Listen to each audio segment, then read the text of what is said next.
Hey everyone, Wild OBXT here, and today we're going to be reviewing the CarLinKit Wireless CarPlay Adaptor. So what this adapter is it's designed for any car, or I should say most cars, that have wired CarPlay as standard, and this adapter essentially allows you to make it wireless. So right now I have my phone here. Right now it's connected to the head unit. I am in a 2022 Subaru Outback Wilderness edition.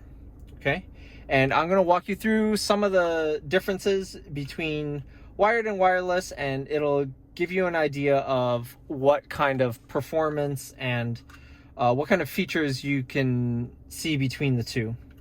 So right now, this is my iPhone is connected via wire to the head unit right now, and it is a iPhone 12 mini, but this essentially should be the same no matter which iPhone you have, as long as the OS is new enough to support CarPlay.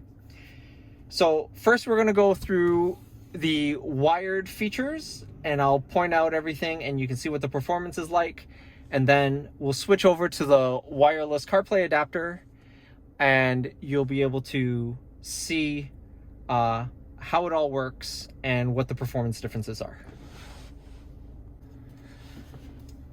Okay, so to start off, right now we're on a wired connection. Here it's pretty responsive. If you swipe, it's pretty responsive. You can open maps, all those things, your music, podcasts, it's all here, and it's relatively responsive, okay? Inside the settings, that's what the settings look like. They are all pretty standard. You have your driving focus, whether or not you want announcements to be made for all your notifications, your appearance, whether you want dark mode all the time or light and dark. You can select different wallpapers in iOS 15, and of course whether or not you want Siri suggestions in the album art. Okay, so basically you're gonna have a pretty good CarPlay experience. Next, I'm going to show you what it looks like in my center information display, which is in my gauge cluster. Okay, sorry for the reflections, but it is pretty bright today. So as you can see through the wired connection, I do have both my music, and I also have navigation. And this navigation is real time, and it will basically mirror whatever the navigation is in CarPlay. It's important to note that even on a wired connection, the only app so far that supports this is Apple Maps. I have not been able to get the navigation in the center information display, which is the display you're looking at now, on any other mapping software, including Google Maps and Waze. So I don't mind, because I use Apple Maps pretty much exclusively, and I do that for personal preferences, but it's also the only mapping app that I find that is able to give me directions in my center information display. So as you can see, this is going to be specific to the Outback, but you can see here I have my different settings, and I'm just going to flip through them just to show you that that's literally all of it. So that's my music. As you can see, the CarPlay logo, it shows there, and that's my directions, and that's real time based off of whatever is navigating in Apple Maps. Okay, so now we are back. We're going to now connect this. Before making this video, I have actually erased all the contents and reset this back to factory settings, so you can actually see what it looks like to set it up, and how to get this up and running, and then I will do a walkthrough on how everything works. Okay, so let's plug this in and see what happens. So we're gonna plug this in here. So one thing you will notice is that the CarLinKit adapter actually takes about 5 to 7 seconds to boot up, and that'll be all the time. So even after you set it up and stuff like that, it'll take a little bit before it's actually ready to go. So now it says waiting for connection, and you use a Bluetooth. So I'm going to open my Bluetooth settings here in my phone, and we're going to connect to this via Bluetooth. So in my Bluetooth settings, it's going to have Subaru, in this case 4818. So we're going to connect to that.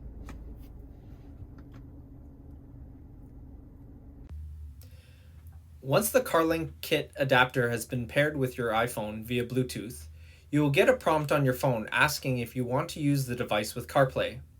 After you give the approval, the device should automatically start working and display CarPlay wirelessly on your car's head unit. In the CarPlay settings on your phone, you should now see it listed under My Cars.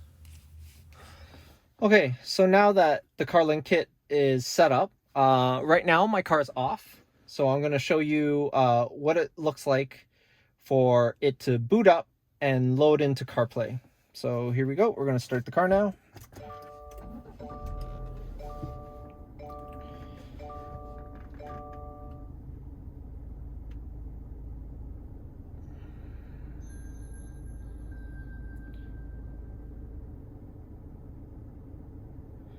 So you're going to get this screen, and from this screen, the CarLinKit will take about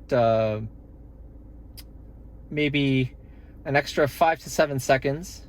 And once it's connected with your phone, it will launch CarPlay. So here we go. So now we have wireless CarPlay. You could tell it's wireless CarPlay because down here at the bottom, you're going to have, sorry, it's really bright. You're going to have the battery status of the phone that is only shown when it's wireless CarPlay. Okay, so we're gonna go back home here. Okay, so as you can see, my phone is completely wireless. There's nothing connected to my phone. So this is actually powered by the CarLinKit now. As you can see, it is fairly responsive. It's, I'd say maybe 1 or 2 milliseconds. It's nothing that you can't live, like, it's nothing that destroys the experience. It is a little bit more laggy, but for the most part, it's pretty responsive when you open up your apps and things like that. So you're now playing screen. And I'm now going to show you some of the other things that about the center information display. So we're now on the CarLinKit, and I'm going to show you something real quick. Is I have something navigating here on Apple Maps, and one thing you'll notice here is when you're looking at the center information display is you no longer get your navigation prompts using the CarLinKit. It's just your audio. So that being said, the only time I really don't like that is because when you decide to text someone, Siri takes up this entire screen. And if you're on a road trip and it just happens, you happen to be giving Siri an instruction while you're about to come up to a junction or something using navigation, you no longer have the navigation display here, and you've also lost it here. So generally in a long road trip, I prefer to use a wired connection. Number one, it keeps my phone charged. And number two, I tend to prefer having a secondary navigation in my information display here. There is going to be one other thing that I'm going to mention that I've noticed, and I can't really show you, but it will have to do specifically with music and maps. When the phone is connected via the CarLinKit, there's no telemetry data sent between the phone and the car. And that's not necessarily a good thing or a bad thing. However, there are some safety features that are built into the Apple specific apps that use the telemetry data from the car to determine when you're moving and when you're stopped. Where that matters is when it's on a wired connection to the phone, there's limited amount of scrolling that you can do in either the music app or in the Maps app. So if I was to go into like destinations here and just scroll, I can scroll to the end of this list, as you can see. When I have a wired connection to the car, because right now it's running off of the CarLinKit, when I have a wired connection to the car and I'm going faster than about 10 kilometers an hour or about 6 to 7 miles an hour, CarPlay will limit how much scrolling I can do in the music app and in the Maps app, or any Apple app that has a list. For example, your phone book. It will instead give you prompts to use Siri in order to find what you're looking for. So, for example, if I wanted to go to the local McDonald's and it's saved in my Maps app, but I gotta scroll to find it, I can scroll maybe 1.5 pages before it'll stop letting me scroll. And at the top, I'll get a new prompt that says, ask Siri. And I would have to say, ask Siri to navigate me to the closest McDonald's, and then it would allow me. Versus when I'm using the CarLinKit, since there's no telemetry data sent to the phone doesn't know whether or not I am, the car is moving or not. And it just assumes, I guess, I'm a passenger, and it'll allow me to scroll just as I showed you on here. So that's one other thing that makes a difference between the CarLinKit and a wired connection. Other than that, so the two main differences, again, to recap, is going to be scrolling in Apple's own apps and lack of navigation in the center information display. So those are the two differences I found. Everything else so far has been identical. I did not find any difference with regards to music quality. I did not find any difference in regard to the Siri dictation or anything like that. All of that is identical. It's just those two items, the navigation in the center information display and scrolling while moving. So hopefully that helps you guys. If you guys have any questions, leave me a comment and I'll try to get back to you. I will also leave a link to the CarLinKit that is I bought off of Amazon. I am specifically using the CarLinKit 2.0.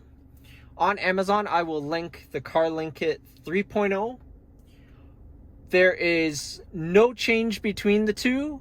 The only difference, according to CarLinKit, is that the 3.0 comes with the latest firmware, and the 2.0, you would have to update the firmware manually in order to get the latest firmware. And as far as I could tell, there was no functionality difference with regards to the different firmwares. According to the release notes, it's just all about stability of connection and things like that. So hopefully you found this video helpful. I also have a video showing you how to remove the center console in this car if you want to hide this CarLinKit adapter inside your center console. That is 100% doable for a very clean install. So if you have any questions, let me know in the comments, and I'll see you guys in the next video.